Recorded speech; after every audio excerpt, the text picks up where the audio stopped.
The moment I had money hit my account and I created that money, it was a very different feeling than a paycheck where you just clock in to work a certain set of hours. How do you find capacity to focus on things outside when your job has so much tax on you physically and emotionally? Sometimes if you just keep knocking on that door, it will eventually open. Residential assisted living is not just a real estate play. The underlying business is a 24/7 care business. I've seen a lot of different residential assisted living houses, and there's nothing like this. Not only are you going to be making a lot of money, but you're doing something great for others.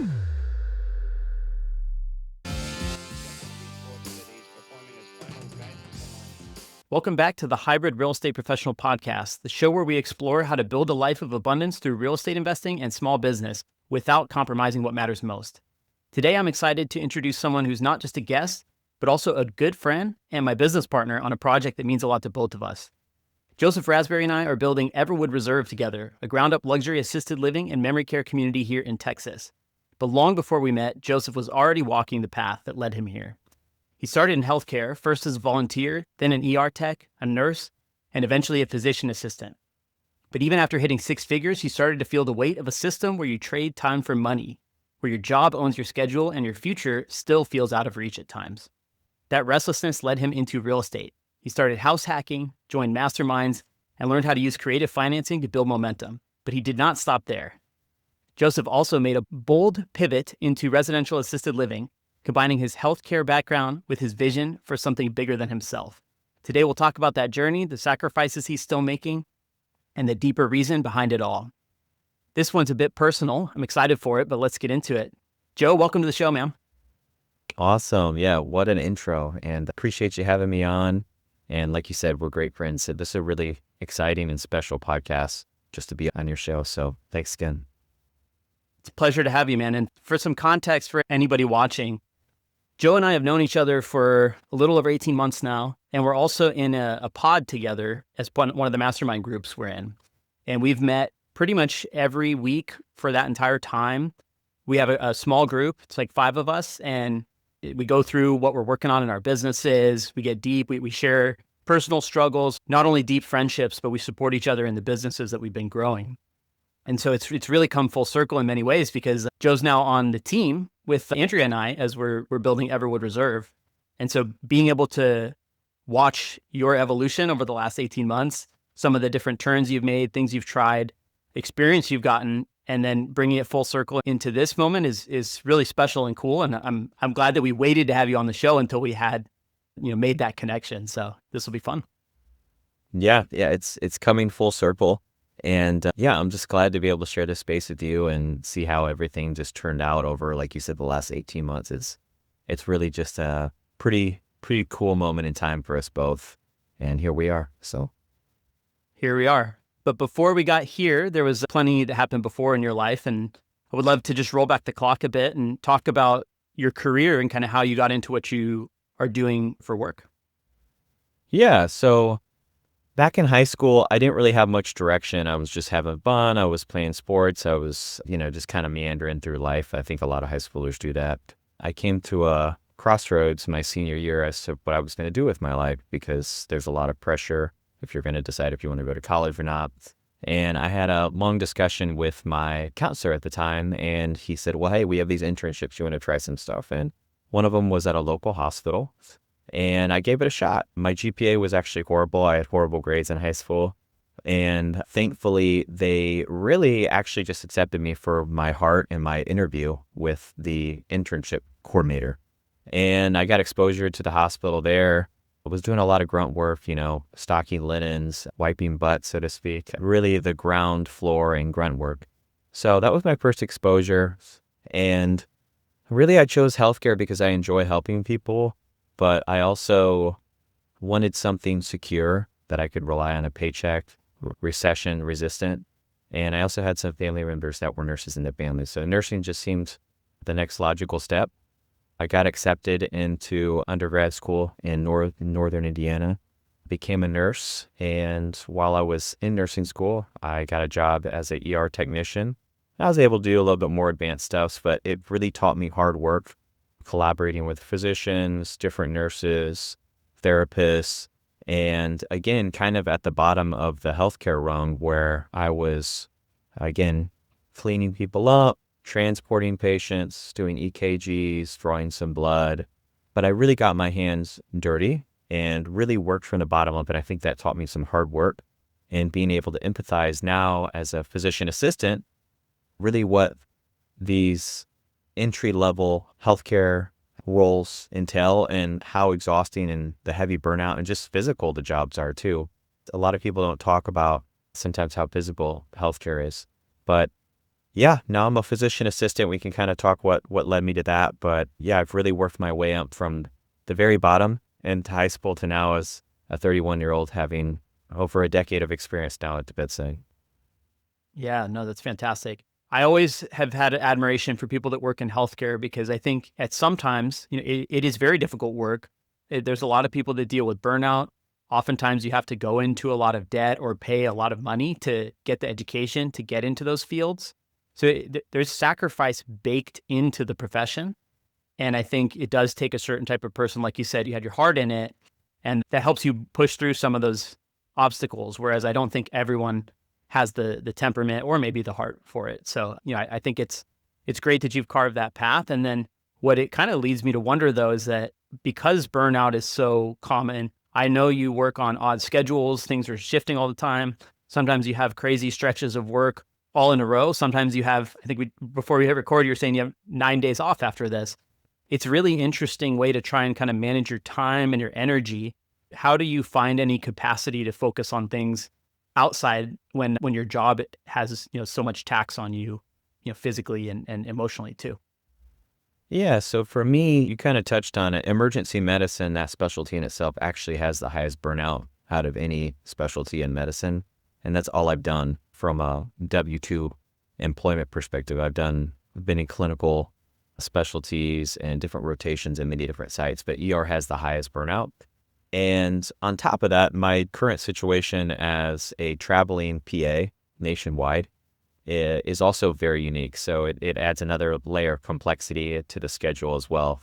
What's unique about ER is we rotate between day shift, mid shift, night shift, and that in itself is very taxing on your body physically on an already very high burnout role. So you really have to mitigate both your mind, your body, and also for myself spiritually. So ways I help prevent burnout are, one, I always try to get to the gym 4 to 5 times a week.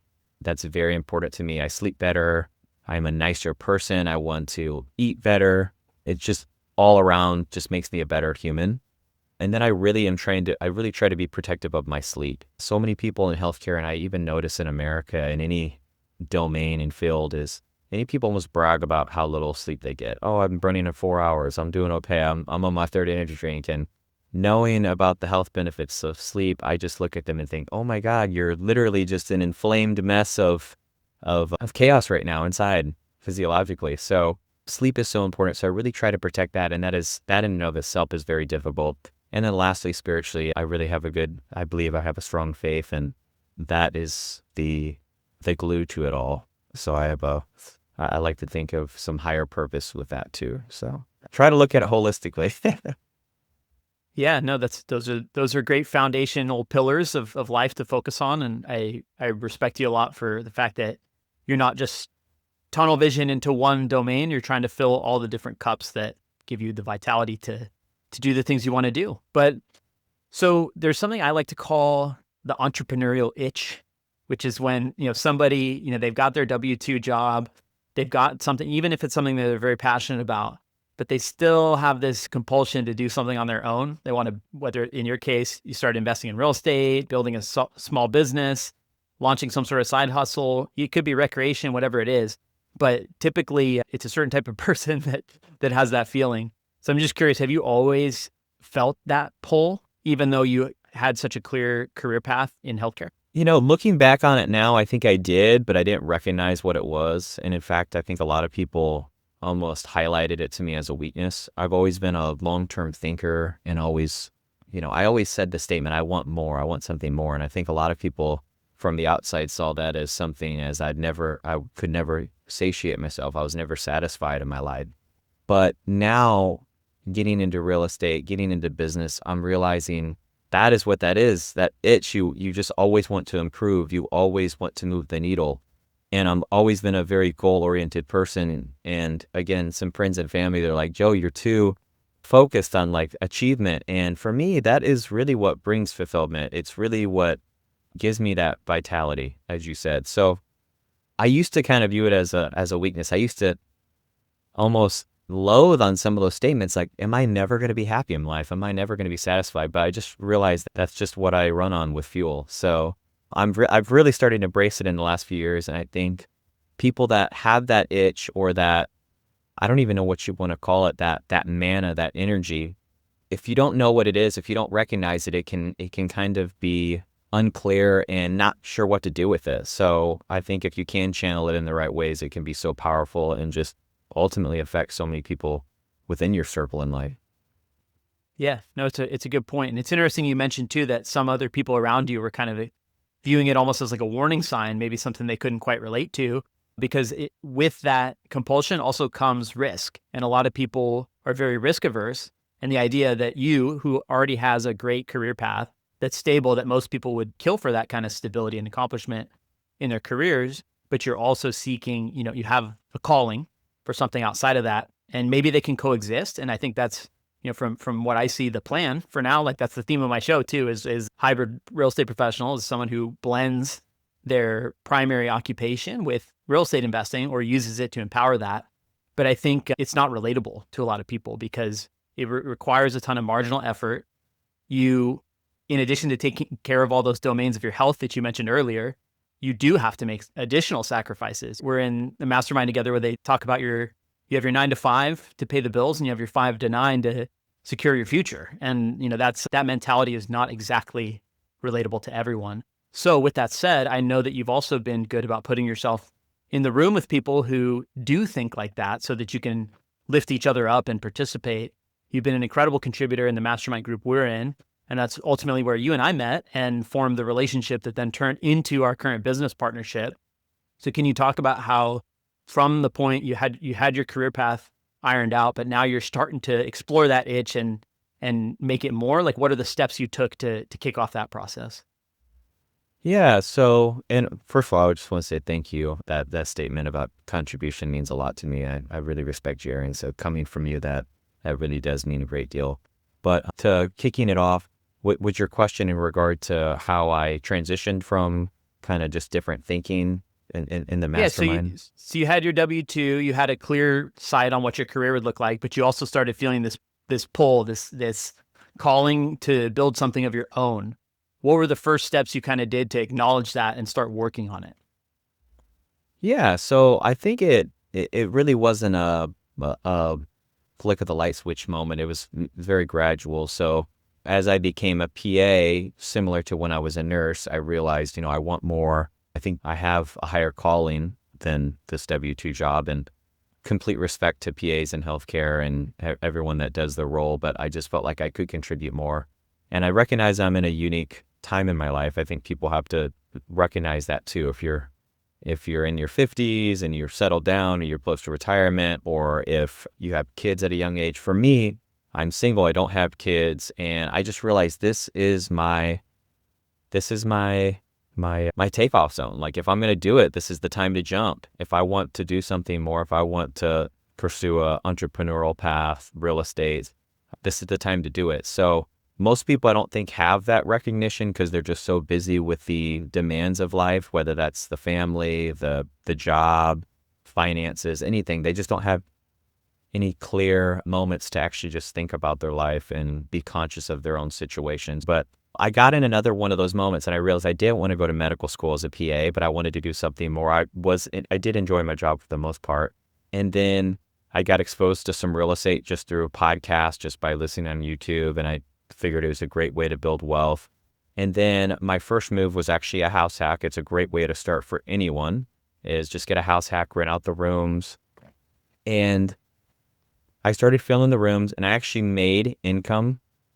And for me, and I think it's important to highlight for anyone else listening, there's a difference between working a W-2 job and getting paid by someone else versus you actually being an owner and creating that income ultimately for yourself. So the moment where I had money hit my account and I created that money, it was a very different feeling than a paycheck where you just clock in to work a certain set of hours.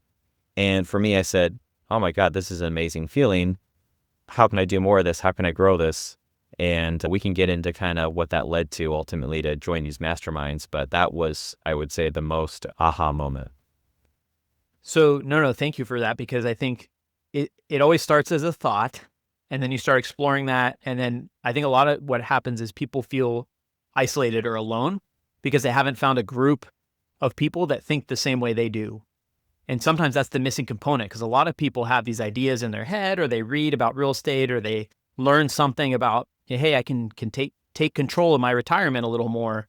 These ideas get planted as seeds, but the best way, in my opinion, and I imagine yours too, is to let it grow, is to put yourself in a room with people who are acting on those things, right? Because you can get stuck on the sideline just reading and reading and reading, listening to podcasts. I know that I recognize the irony that whoever is listening to this is listening to a podcast, but it's also taking that into action and getting into groups. So I think it took me several years to join a mastermind group. And now that I have, everything is moving at a much faster pace. Faster isn't always better, but it's not only faster, but it's more grounded in experience. And I'm soaking up all this wisdom from other people. It sounds like you had an idea to do that pretty early on. And I'm just curious if you could talk about like what that has meant for you and your experience. Yeah, it's meant everything. It's allowed me to think bigger. It's allowed for me to realize just how much is out there in the world and what's possible. I think that so many people are bounded by their own limitations of just their experience in life because they don't know any better. They come from a certain neighborhood. They come from a certain city. They're around people like them. And there's nothing wrong with that, but you can't grow when you're in an area that is just limited by, its capacity is met. So for me, I just got exposed to listening to some podcasts, and eventually I realized I didn't want to scale the house hack. And I'm in a couple masterminds now. And like you said, just being around other people that are thinking high level goals and want to uplift each other and are actually doing the thing you see as possible. So yeah, it's just been completely invaluable being around people like you, Aaron, and so many others in our mastermind. It's just, it keeps you on track, and it's just inspiring. So you want to be around people doing the thing, people that are actually leveling up in life, people that are really just growing and doing big things. So one of my favorite statements is your network is your net worth. So it's so true. Absolutely. And one of the things that I think you in particular have done a great job of in the group that we're in, and the other arenas I've seen you in as well, is finding ways to build meaningful relationships with people quickly, earning trust, and also finding ways to add value where you can, right? Because you get a bunch of high performers, ambitious people in a room together. People are interested in meeting each other. They've already kind of filtered a little bit in that by being in a room like that, they've already made a commitment that they want to do something, build a business, buy real estate, whatever it is. But it can also be overwhelming, right? Like you join and you're around all these new people. You're hearing this person's successful at this, that person does this. I should do all of these things. And it creates this effect where you're super fired up, but you also don't know what to do.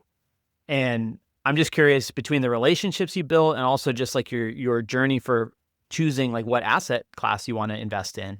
Talk about some of the ups and downs of that. Yeah, so in our mastermind, the one we're in together, there's something called a Wednesday Wins. And it's every Wednesday, people just post their wins, and these people are doing big things, multifamily, multi-million-dollar deals, commercial real estate, massive business, 20, 30, 40, 50, $100,000 of cash flow per month. And when you just join, and someone like myself, I make a great income, and, I have a house hack that I'm doing, that can be really I don't want to say demoralizing, but you're just seeing so many people do such big things, and you're thinking to yourself, oh man, what am I doing? What am I doing here? And it's really easy to get trapped in that. I know some others that have had a similar experience, but I just knew from my own personal experience in life, I just have to stay here. I just have to be consistent and just endure. Sometimes if you're just in the right rooms long enough, sometimes if you just keep knocking on that door, it will eventually open. And you kind of alluded to it. I think some of my advantages and just skill sets are I'm a people person. I enjoy talking to people. I love building relationships. I'm very risk averse, but yeah, that's just opened so many doors as well. It's just is meeting people in the mastermind and being consistent, showing up every week to the pod. It's ups and downs. It's not always going to be gravy. And you've seen that firsthand. You've seen me move from different strategies and you just can't give up. That's, I would say, more than anything, that is something I've just always had is I just don't give up. And if I don't find the easy answer or the first, second, or third attempt, I'm just not going to give up. I'm a strong-willed person. And I think ultimately the strong will and just being able to stay positive in some times that don't look as sunny as you'd like them to be really has just allowed me to be in the place I am now and now build Everwood Reserve with you. And I'm just so happy and gracious. And it is really just a monumental moment to just look at where I'm at versus, 2 years ago. It's absolutely stunning. So No, I'm grateful to have you as part of the team. I think it's an incredible partnership, and I also am just so happy for you personally because it feels like residential assisted living is right at the intersection of the thing you already were passionate about doing, which is serving others, in the healthcare field, applying all the things that you love about your career, and it's also applying the things that you have learned to love about investing in real estate and small business and all this stuff that for almost 2 years, you've been absorbing from other people around you doing these deals. And now it's your turn. It's like, it's our turn. We're stepping up together and doing something yeah. bigger. And we're equipped to do so because of the relationships we've built, because of the things that we've seen, the people we're around. And that is a really cool feeling, but it's not by accident either, right? It took intentional action above and beyond, marginal effort outside of your already demanding job. It took a commitment. I think I heard you say a couple times, it's like pushing through a few particularly difficult times. Like when you lose motivation, it's really hard to pick yourself back up, especially if it's something that's discretionary, right? Like when you have a job and you're comfortable, you're getting a paycheck and you're trying something on the side and it's not working the way that you want it to. It's one of the most frustrating things in the world because you're like, I'm sacrificing my time outside of, I could be relaxing, I could be taking better care of myself, I could be doing a number of things, and it's not quite working out. It takes a certain person to be able to come back and center and say, hey, I'm trying, I'm going to make something happen, whether this is the thing or not. Like I'm putting in the effort, I'm putting in the reps, and I believe that if I keep doing that for a long enough time, I'll end up in the right situation. So it's a lot of different things wrapped into one. It's action, it's intention, resilience, and humility too, which I think is, of the traits that I admire most about you. I get the sense that you're truly grateful for every opportunity that you've earned, and you're also you're deserving of everything that's happened to you. And I see it when I interact with you, and just want to call that out. Yeah, thanks, man. You're very kind. Yeah. Sometimes I think you see things in me that I don't see myself. I know I'm really hard on myself sometimes. I always think I can do more. And I think that's a great internal voice to have, but sometimes you need people like yourself to see the best in people. And really that's a great quality about yourself, Aaron. I see someone that can see the best of others and bring that out and actually voice it for them to see, I think is one of the most beautiful qualities that a human can have. And it's just really special, and it speaks to the heart of people. So those are the type of people I like being around. That's why I like being with you. And we spoke about this before. I've spoken about it in public. I think the most important thing in partnerships is values. I enjoy being around you. I think you're fun to hang out. We talk NBA basketball. But, more importantly than anything, I know you are a great human. You have values. You have the highest of integrity that I've seen. And I know when things get hard, you're not going to give up. And you're going to do the right thing when no one's looking. So those are things you can't teach. Those are things you can't model. And it just really what makes a great partnership at the highest level. So thank you for the compliment. And I just want to highlight yours because sometimes I don't think you get the recognition that you do. Well, I appreciate that, man. And there's a reason we're teaming up to work together. And there's also a reason that we've spent 25 minutes now talking about the person, Joseph, not just the partner co-GP in Everwood Reserve, because the person does, and the values that make up the team ultimately are what make the business succeed and thrive. And so I would love to start getting into just in general. So you once we made this decision to partner up, you've been jumping straight into the rabbit hole of residential assisted living, not only as an asset class, but also, of course, like the very specific business model that we're launching. So maybe talk about like once you kind of saw that this was the direction you were going to go, what that experience was like, not only just residential assisted living itself, but you had been searching for something to really sink your teeth into. So just a little bit of that experience of what that felt like once you saw what it was going to be. Yeah, the goal was to find larger deals. I was doing some single family homes before and to partner with people because I wanted to be a team sport. I didn't want to keep doing the solopreneur thing that our mastermind says never do, but I just kept doing it. I kept thinking, I'm just going to do it all on my own. I want to do it by myself. I didn't think I didn't need people, but I liked the ownership and the control, and I thought that was best. But I quickly realized you can scale a lot faster with being on a team and taking on larger projects. So when we first teamed up, I was just so excited. I was so motivated. I felt like it just fit like a glove.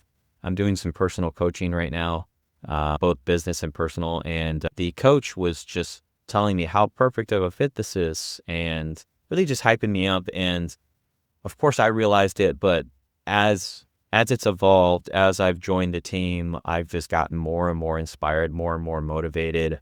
And I'm just so excited. I'm so excited for the future. We have strategic partners in our deal as well. And for anyone that hasn't heard, they have the same exact mansions in Georgetown, Texas, which is right in my backyard. And that added a whole nother layer, going there, seeing it in person, what these memory care mansions look like, and just seeing the quality of what our residents are going to be living in. And the quality of care we're going to give is really exciting too, because they're going to be in a great home, great quality of care.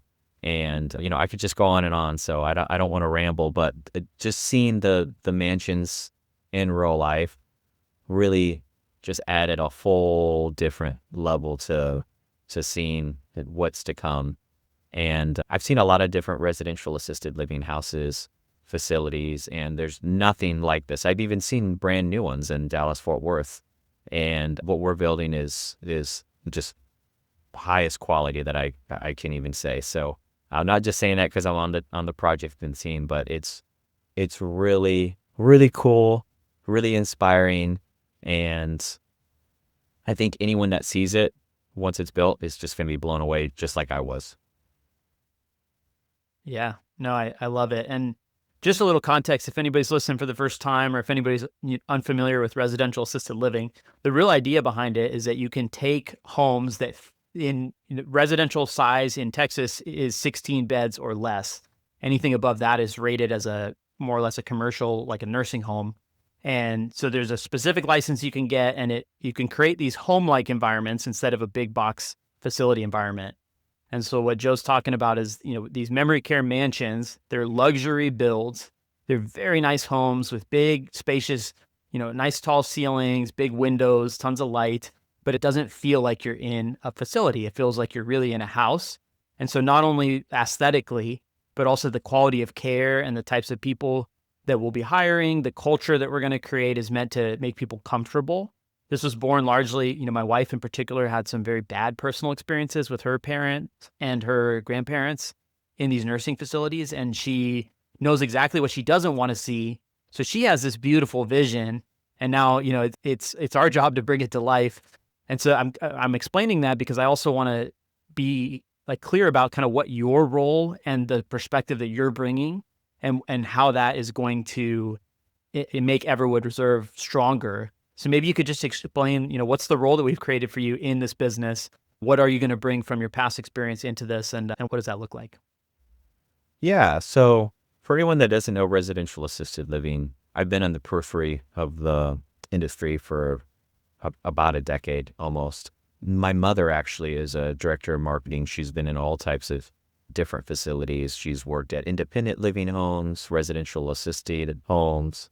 She's worked in memory care, the whole spectrum. And as someone in healthcare and usually living regional to my mother, I would come to her work, drop her off some lunch, pick her up, do something. And, just in passing by, she would talk to me about the drama at these jobs, the care, the family members, the whole picture. So through osmosis, I've kind of absorbed some of what goes on in this industry. And having the healthcare background myself, I think I bring a unique perspective as to what some of the bottlenecks, the struggles, and some of the strengths are in these different care settings. And specifically my role, my title is Director of Growth and Partnerships. So my role is going to be really hammering down the two largest issues that really help a residential assisted living facility thrive. So the number one is your staffing, and the number two is your quality of care. They both kind of go hand in hand. And anyone that works in healthcare knows staffing is a huge problem.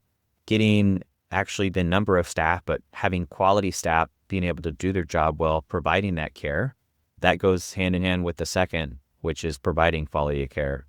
And if you can provide that quality of care, you have the staff, the right people in those seats, that ultimately is going to show the community, other related industries that you're the home that people want to be at, you're providing high quality care.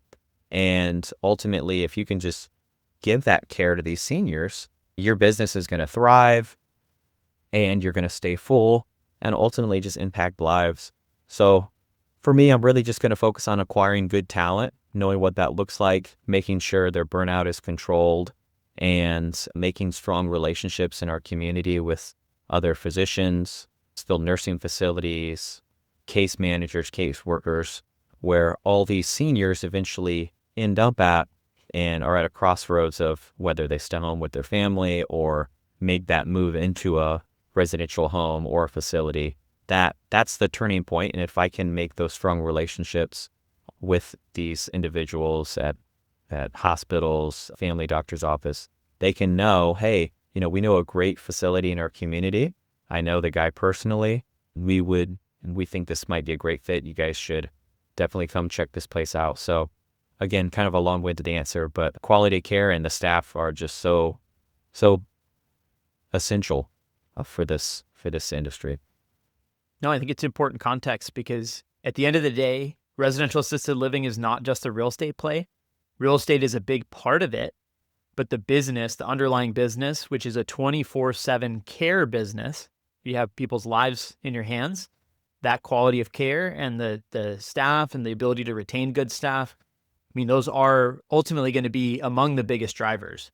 We've done a ton of market research to validate the price for memory care in and around the area we're building is about $7,900 a month.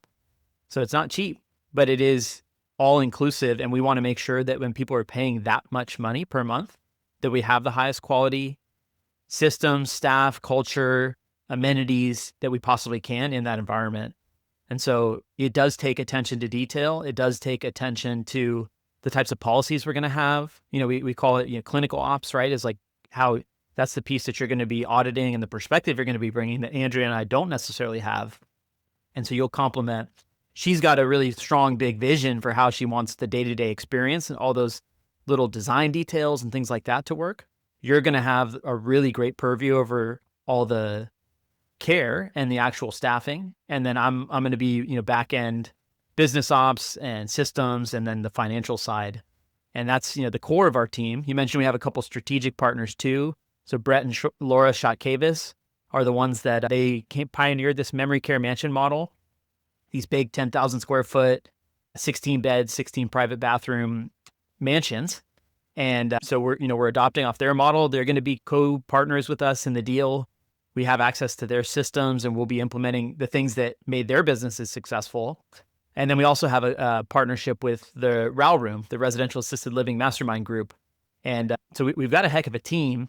And I think all of the people that are in each seat have their own very specific special sauce they're bringing to the table.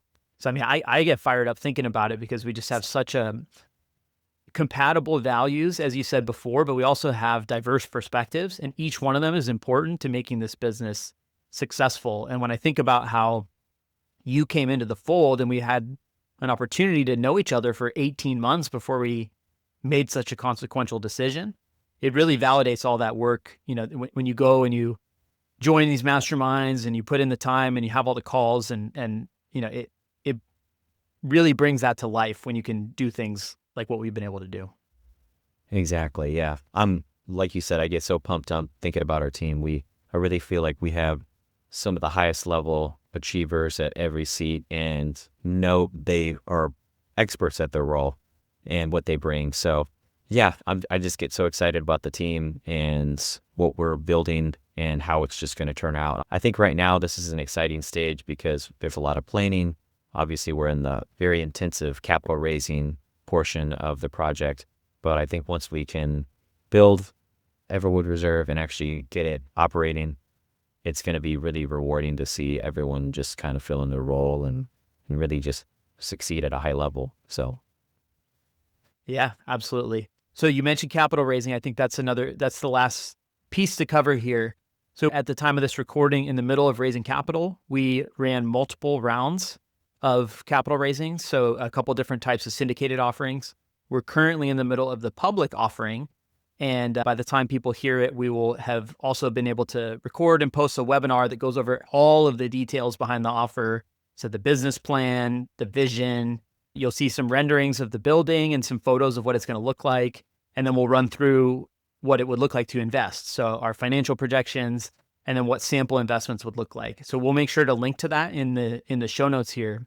But what I wanted to talk about, right, is that this is another cool thing that you can bring to the table is that you've learned how to raise capital, communicate with investors, and you've raised some private money yourself, and you've been able to pay investors back and build that trust. And so that's a very unique skill, right? I don't take any of it for granted. Anytime somebody trusts us enough to invest in our project, it's because they believe that we have the capability to pull off what we're saying.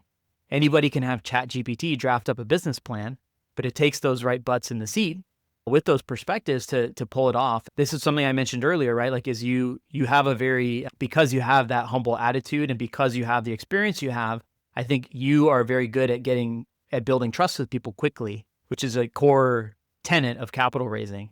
So I wonder if you just talk a little bit about what it was like when you first raised capital and then why, this has been such an exciting thing to collaborate on as part of this project too. yeah, I think when we first talked about partnership, I said, I enjoy, clinical, I enjoy just making money and being I like finances. So it's a unique kind of favorites to enjoy. I don't know how to say that, but those are some of the things I enjoy doing. But to bring it back to the capital raising, I've raised capital for a couple deals in the past, and I really enjoy doing it, not only because, I could scale my own business, but I would actually get my investors great returns. And I really enjoy just giving them those monthly payments and compared to putting that money in stocks or some other vehicle. So I just really enjoyed being a great steward of other people's money and just making them money. I thought it was so cool. I could help myself while also helping them. And like you said, I enjoy interacting with others. I enjoy making strong relationships. I do take people's trust in me extremely serious, probably more than my own money. And I know it's a big commitment when you invest in a large deal like this. So I take it very seriously. And, we haven't really talked about any of the returns here, but I think it's phenomenal returns. I'm investing my own money. You're investing a lot of your own personal capital. I would invest more if I could of my own money. So I think putting your actions where your mouth is speaks volumes. And for anyone that does invest, I've already thought, ahead of time, I cannot wait to make them great returns. I can't wait to deposit those quarterly installments and see their reaction and just being a great steward of their money, making them money. That's exciting to me. So, Well, and I think one cool thing that you and I have been able to collaborate on quite a bit is there's an educational element to this too. There's a lot of people that are really interested in residential assisted living. They're fascinated by the business model. They 100% recognize that this is a huge supply demand problem. Seniors are aging much faster than we have the capacity to serve them. But there's a strong thesis behind why this is a good investment, but their circumstances to actually boot up one of these businesses and run it successfully with it being a 24/7 care business, it does take a lot of things to line up in a certain way that's not exactly right for everyone. So for people that are considering this, it's actually if they make an investment and they're part of our internal team, our internal communications, they get the visibility of what it's like to go through a full project lifecycle without having to be the ones to do it. And when I first invested as an LP, limited partner, you're putting money into a project and you have no operational control. Well, it's also a great time to see behind the curtain and watch how operators make decisions. They have their original business plan, and then you get to see them work through that in real time and how they get to the point where they're making distributions. And to me, that knowledge and watching real live situations instead of just hypotheticals on a business plan, that gave me so much insight and into how I want to operate. I saw things I liked, I saw things I didn't like, how I want to be communicated with as an investor.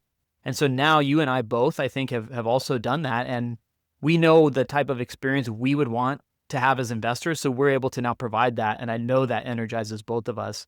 And so in addition to just, generating a good return, we also want it to be good value, good informational value into why this is such an important problem to solve. It has plenty of financial upside, and you can make an impact and invest and, ultimately maybe even decide if this is something you want to get more involved with. So that's one other element I get really excited about too. And you've played a huge part in putting that together. Yeah, absolutely. I share that with many people that are curious about the asset class as a whole.